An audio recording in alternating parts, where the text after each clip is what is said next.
Okay, this is weird. The fishy campaign contributions are people that want to get rid of the mayor, not the mayor herself. This is Water War Day 19. What is going on? This is Sandra Meyer, a real estate agent licensed in both Texas and Colorado. We need our leadership here in Corpus Christi to be focusing on water issues. We do not need them to be continuing to rehash allegations regarding the Homewood Suites hotel incentive. We've got to move forward.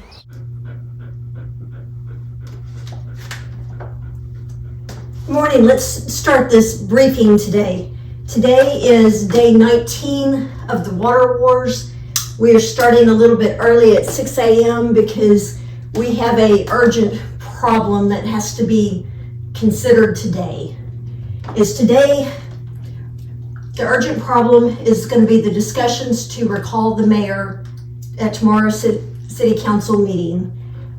We are going to look, I'm going to encourage everybody to look at this objectively. When it comes to politics, our water situation cannot depend on what a political party or political group is trying to do. We need our leadership to work together in unison to address our issues that we've got coming up, or that we've got to have leadership that will work in unison to help us move through this time period to keep going forward. But to quickly state, the important thing is I'm tracking and following what is going on at Lake Texana. Lake Texana this morning is at 52.9% full. That is the same as yesterday, so that's kind of holding, that's good. Lake Corpus Christi is down a little bit, it's down to 9.1% full.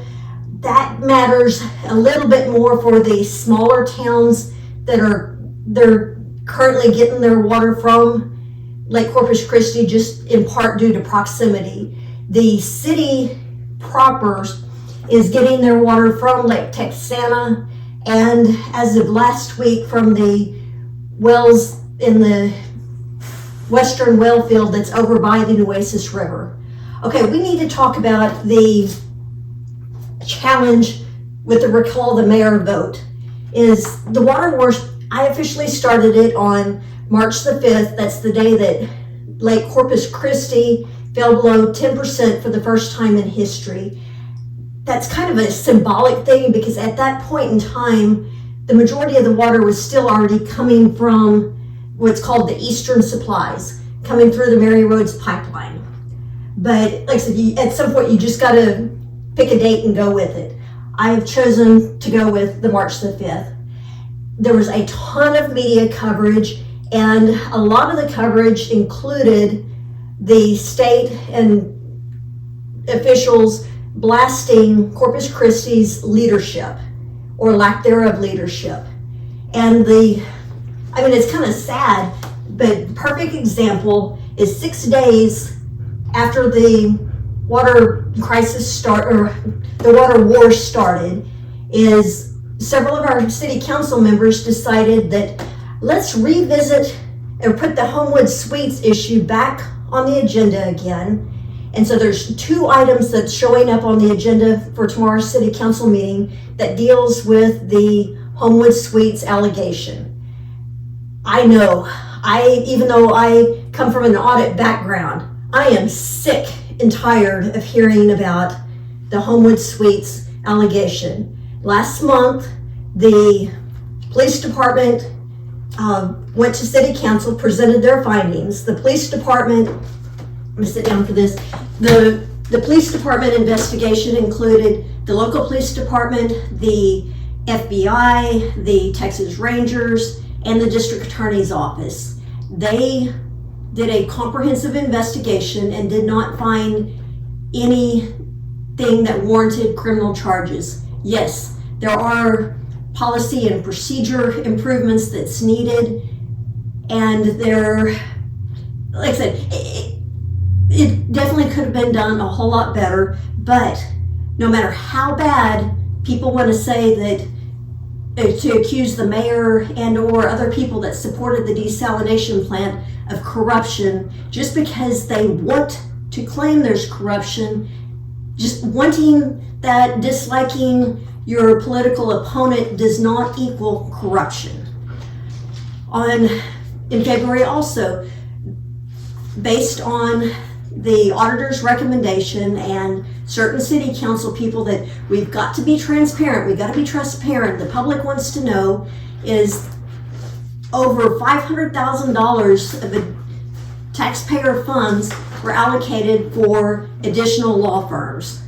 The law firm that was hired to look specifically into the process and I guess the criminality of the group, for lack of a better term, it's my understanding they budgeted $50,000. I have not seen the actual amount to know how it did, but they also came before the city council in February on the same day that the police department did and said that they did not find any reason to believe that there was going to be criminal charges.